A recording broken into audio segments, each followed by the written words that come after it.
আফগানিস্তানে শক্তিশালী ভূমিকম্পে মৃতের সংখ্যা বেড়ে দাঁড়িয়েছে ৮০০ জনে, আহত প্রায় ২৫০০ মানুষ। দেশটির ক্ষমতাসীন তালেবান সরকারের মুখপাত্র জাবিহুল্লাহ মুজাহিদের বরাতে এ তথ্য জানিয়েছে সংবাদ মাধ্যম আল জাজিরা।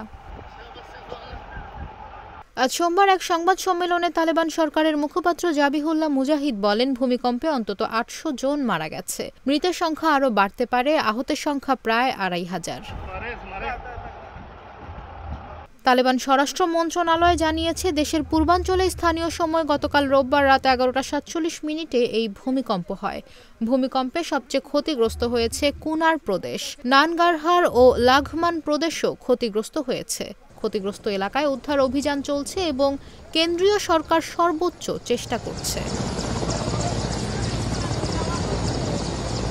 ভূমিকম্পের পর দুর্গম পার্বত্য এলাকায় অনেক জায়গায় ভূমিধসে সড়ক বন্ধ হয়ে গেছে। এতে ব্যাহত হচ্ছে উদ্ধার কাজ।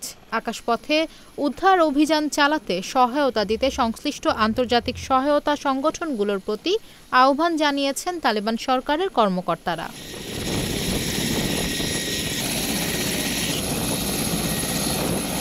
মার্কিন ভূতাত্ত্বিক জরিপ সংস্থা ইউএসজিএস জানিয়েছে, রিখটার স্কেলে ভূমিকম্পটির মাত্রা ছিল ৬.০।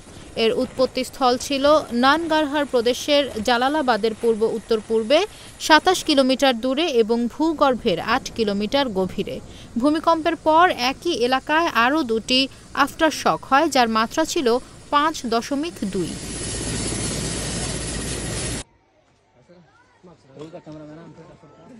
ইউএসজিএস একটি সতর্কতা জারি করেছে, যা ভূমিকম্পের পরে অর্থনৈতিক এবং মানবিক ক্ষয়ক্ষতির পূর্বাভাস দেয়।